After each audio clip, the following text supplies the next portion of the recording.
Hey guys, it's the Nerdy Movie Guy. So today we're going to talk about Star Wars The Bad Batch, Season 3, Episode 12. So we are coming toward the end of the season here, and there's a lot to wrap up. There's different side plots, there's side characters, there's all sorts of this background story going on between their side characters and their side stories where it almost feels like it's too much to wrap up. And I'm beginning to think that I think Dave Filoni is setting up some stepping stones for other projects and maybe other movies with several different side stories, such as Rex building this clone army again. I think that could definitely be a neat story for another project. I don't think that's going to be the climax of this season, given that the climax of the season will be the Bad Batch going after Tantus to find Omega. I also think Ventress is definitely... This is not the end of her return. She's coming back in something. They could put her in a new book. She could be in the new Cal Kestis game. She could be in Ahsoka. She could be in the movie looking for the Night Sisters, leading her to Thrawn. She could be in a Kenobi Season 2. There's just so many open opportunities for Ventress. This is far from the beginning of her return, or this is far from the end of her return. There's so much more for her character, with so many others on the show. So in this episode, in episode 12, we get to see sort of some interesting things kind of just pile on top that really nothing's resolved in this episode. This is a stepping stone for the next episode, or maybe the next and the next and the next. So we, first of all, get to see that Omega is not just going to be a prisoner of Tantus, working with the doctors or scientists or whatever, you name it. She's being put with the Force-sensitive children because they have the blood count now. They know that she has an M count. And so, it's just sort of interesting to see the Empires just change their minds. All of a sudden, she's an M count character, and now her story's completely different as far as the Empire is concerned. And so we just sort of see them changing their minds, and it's all protocol, because it's not really someone's preference to put her there. It's just the protocol. I think Hemlock is putting her with the other children because she has an M count, and that's just how it is. So the Empire is very much run on routine, and Tantus seems to be no different. I have recently seen, because I know episode 12 came out a couple weeks ago, I have seen some people have noticed from the recent one that I'll review shortly, that there are two towers on Tantus. There's two mountains with, looks like, built-in, hangars into the caves or whatever. So I'm seeing some people online are speculating when the Bad Batch gets to Tantus, what if they arrive at the wrong one? So this is something to think about. I never even thought about it until I saw people online were noticing it. So that's definitely something to think about. It could be a heartbreaking gut punch in the finale, but we'll just see where it goes. So in this episode, that's our side with Omega. Is ultimately her story is she arrives back on Tantus, is now put with the Force-sensitive children. Hemlock doesn't really give her a lot of information. That's really it. And so that's really just for story in this episode. Next, with the Bad Batch.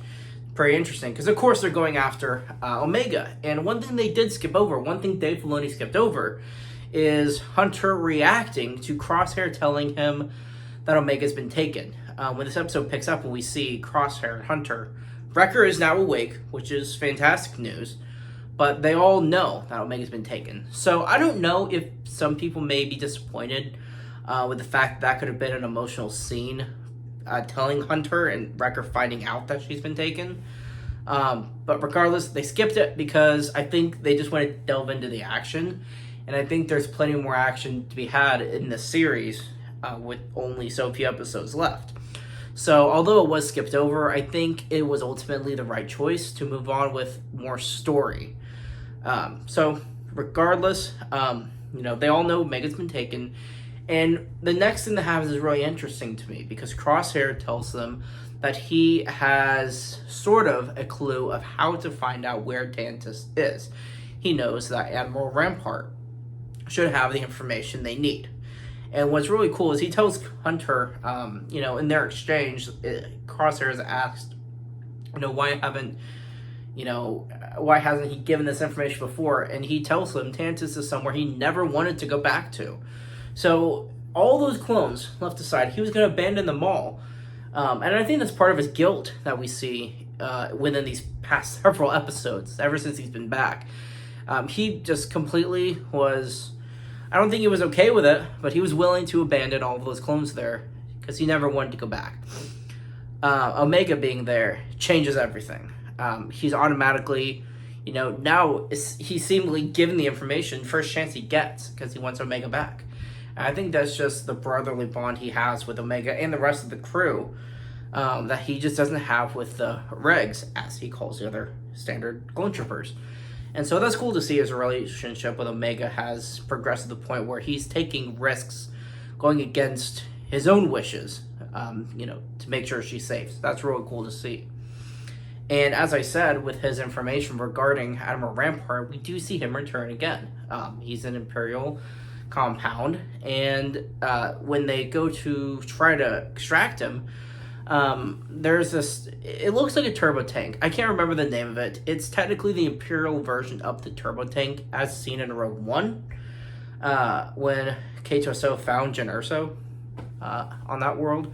So this isn't technically the exact same Republic turbo tank we've seen in Clone Wars before, but it's a very near similar model, and so regardless, it's cool to see it in action, and that's, I think, the highlight of this episode. As far as the action is concerned, is just everything with this turbo tank, as we're going to call it. There's so many missiles, it's jumping ramps, it's just really cool. It looks extremely traversal, and because it's modeled after the one they use in the Republic, it's no wonder the turbo tanks were always like one at a time. That's all they needed. It was probably too expensive to have more than one turbo tank, so that was really cool. It's cool to see. And ultimately, in this episode, that's sort of where it leaves off, is they do leave the planet they picked up Rampart from. And so that's really how the episode ends, is Rampart is now with the crew. They're going to use him to try and find Tantus. And that's sort of where we're left off with them. Because the final scene is Omega being taken to the room with the rest of the Force-sensitive children. So overall, there isn't technically a lot that happens in this episode. But at the same time, there's a lot of story being progressed in this episode that's sort of just sitting in the background. If you can see the background stories happening, then there are things to notice. Just as far as the surface level story goes, no, maybe it's filler. But there's still things happening that are pushing us toward the finale that I think will make it more exciting having this filler episode for now. Overall, I enjoyed it. Was it a perfect episode? No. It wasn't the most exciting episode of the series, but it, like I said, served its purpose, and I'm excited to see where the show goes from here. This was episode 12. We have 3 episodes left for the whole series. I have no idea what the finale runtime is supposed to be. If it's supposed to be 20 minutes, if it's an hour, like the series premiere was, I don't know. But even if it's just 20 minutes, I'm so excited because Dave Filoni has proven that the tone could shift completely, as we've seen from season 1 and 2 to now 3. Everyone's seriousness, character development, and maturity has evolved so much this season, more so than the previous 2 combined. So it's really cool to see, and I hope that continues. I'm sure it will. We keep seeing more maturity with Crosshair and Omega every time we see them, and they seem to be the focal points of the season, which I'm perfectly fine with. It's really, really, really cool to see someone like Omega in the series premiere be almost this annoying character to now I'm just rooting for 100%. So I think Dave Filoni has really proven himself, not only that he can do storytelling well, but I think animation is definitely a strength. I think he has more breathing room with animation to write out the story in design its details the way he wants it to look like, whether it's the worlds, the ships, the armor designs, just anything really. So I definitely think animation's his strength, and I hope he gets another show after the Bad Batch is animated. So overall, I'm excited to see where the rest of the series takes us. There's so few episodes left. I can't wait for the finale. Thanks for watching, everyone.